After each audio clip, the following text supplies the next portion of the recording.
इसकी पिछली वाली वीडियो में मैंने आपको बता दिया था, लिमिटेशन एक्ट 1963 के अंतर्गत दो प्रकार के कब्जा होते हैं। एक अवैध कब्जा होता है, एक प्रतिकूल कब्जा होता है। अवैध कब्जा कैसे होता है और प्रतिकूल कब्जा कैसे होता है, इसके विषय में मैंने विस्तार से जो कि वीडियो बना दिया है। अगर उस वीडियो को आपने नहीं देखा, उसका लिंक डिस्क्रिप्शन में मिल जाएगा, आप वहाँ से उसको जाके देख सकते हैं।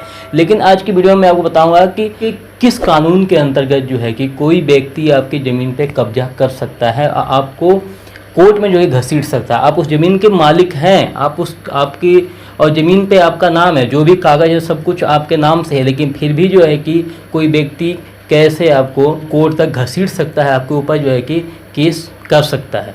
आपकी ज़मीन और आपके ऊपर केस। आप इस वीडियो के अंत तक बने रहिएगा। वीडियो के अंत तक बने रहेंगे तभी आप जानेंगे कि आप ही की ज़मीन और आपके ऊपर कैसे कोई व्यक्ति केस कर सकता है और उसके बचने का उपाय क्या है, आप कैसे बचेंगे। ये सभी चीज़ों की मैं आपको इस वीडियो में विस्तार से बताऊंगा। रिक्वेस्ट करूंगा, अगर आप इस चैनल पर नए हैं या पहली बार इस चैनल पर आप आए हैं तो इस चैनल को आप सब्सक्राइब जरूर कीजिए, साथ ही बेल आइकन प्रेस कीजिए, क्योंकि इस प्रकार की जानकारियाँ हम आप तक पहुँचाने का हर संभव प्रयास कर रहे हैं। इस वीडियो को देखने के बाद में अगर आपके मन में कोई सवाल आता है तो आप बेधड़क जो है कि कमेंट बॉक्स में लिखिए,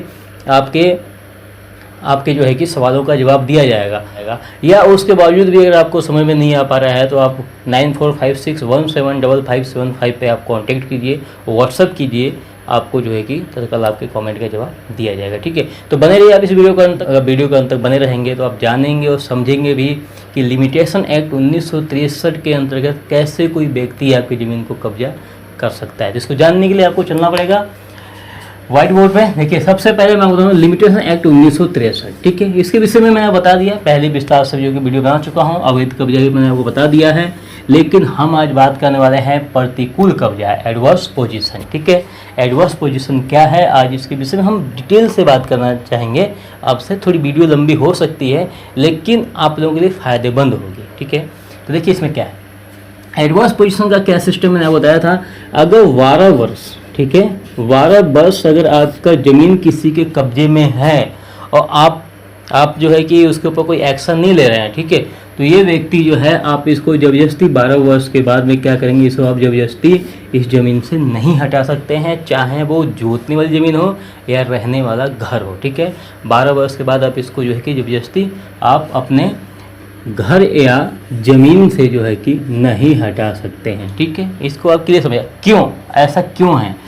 तो आपको मतलब लिमिटेशन एक्ट 1963 में इस बात का साफ प्रावधान है कि जो व्यक्ति आपके ज़मीन पे 12 वर्ष से है और आप उसको जो है कि 12 वर्ष से पहले आप नहीं हटा रहे हैं या आप कोई उसके ऊपर एक्शन नहीं ले रहे हैं, और 12 वर्ष के बाद में जब आप उसको कोई एक्शन लेते हैं तो वो व्यक्ति जो है उस ज़मीन पे मालिकाना हक जताने के लिए कोर्ट में केस फाइल कर सकता है। ठीक है, कोर्ट में क्या कर सकता है, केस फाइल कर सकता है। अब आपके सामने क्या है मजबूरी कि ज़मीन तो मेरी है, सब कुछ मेरे नाम पे है, जितने भी डॉक्यूमेंट्स है सब मेरे नाम पे हैं, तो वो केस फाइल क्यों करेगा। तो देखिए, यहाँ पे एक अवैध कब्जा था। ठीक है, यहाँ पे क्या था, लिमिटेशन एक्ट में पिछले वीडियो में बताया था, एक अवैध कब्जा होता है। अगर आपको पता लगता है कि आपकी ज़मीन पे ज़बरदस्ती कब्जा किया जा रहा है और 12 वर्ष से पहले अगर आप उस पर एक्शन लेते हैं, खाली करने का अगर जो आप इस एक्शन ले रहे हैं, तो वो अवैध कब्जे में आता है। लेकिन अगर 12 वर्ष तक आपकी ज़मीन किसी व्यक्ति कब्जे में है तो वो प्रतिकूल कब्जे में आएगा। ठीक है, मतलब आप जानते थे या अब कैसा रीज़न क्या है इसका, जानते थे रीज़न क्या है।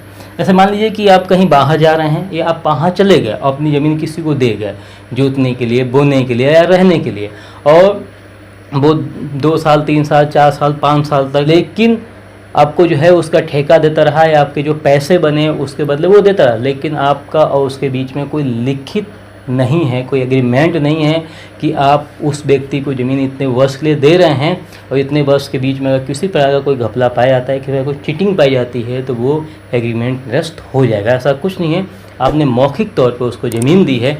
तो इसी चीज़ का क्या होता है, मौखिक तौर से जो व्यक्ति ज़मीन देता है वो ही यहाँ पे इस चीज़ में फंस जाता है। आके 12 वर्ष बीत जाते हैं और जो व्यक्ति ज़मीन लिया है, जिस व्यक्ति को आपने ज़मीन दिया है, वो उस पर मालिकाना हक जताने लगता है, बाद में आपको क्या कहता है, कोर्ट में खींचता है और आपको जाना पड़ता है।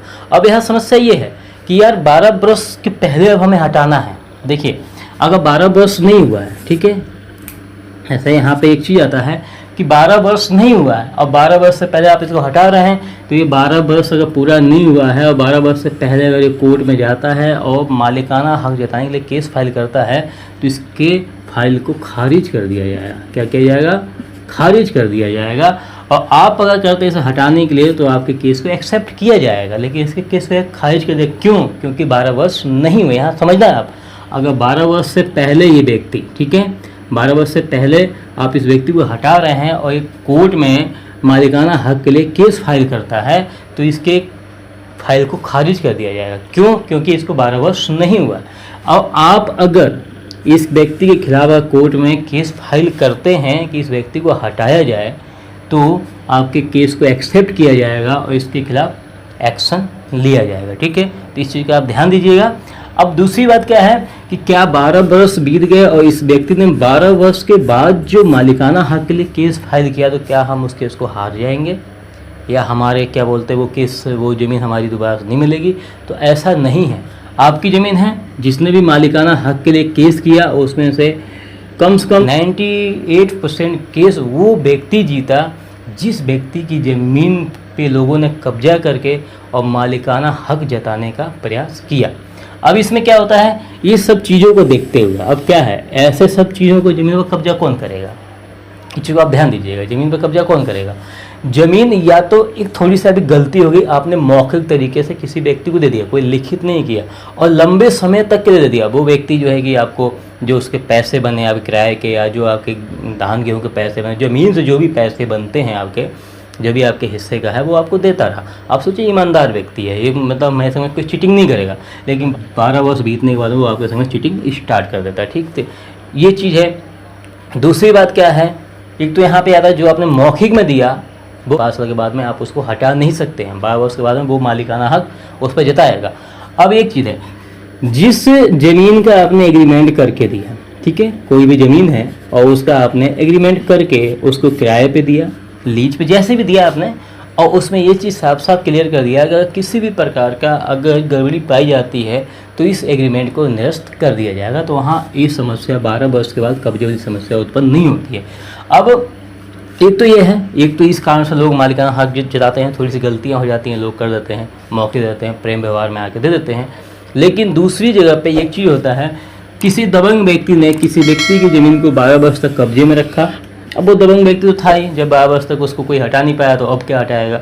लेकिन 12 वर्ष के बाद जिस व्यक्ति का ज़मीन कब्जा किया गया उसके यहाँ कोई जानकार व्यक्ति आ गया या कोई जानने वाला उसके परिवार में कोई हो गया और उसने जो है कि जब उसमें अपना जो है कब्जा जब जमाने की कोशिश की, तो जिस दबंग व्यक्ति ने इस ज़मीन को कब्जा किया था उसने क्या किया, कोर्ट में मालिकाना हक का केस फाइल कर दिया। ठीक है, मालिकाना हक का क्या किया, केस फाइल कर दिया। इस चीज़ को देखते हुए हमारे देश का सर्वोच्च न्यायालय माननीय सुप्रीम कोर्ट ने दिया कि क्यों ना लिमिटेशन एक्ट 1963 को दोबारा से देखा जाए और जो उचित हो सके, जो इसमें लगे कि कुछ संशोधन जो इसमें गलत है उसको संशोधन किया जाए। क्या गलत है?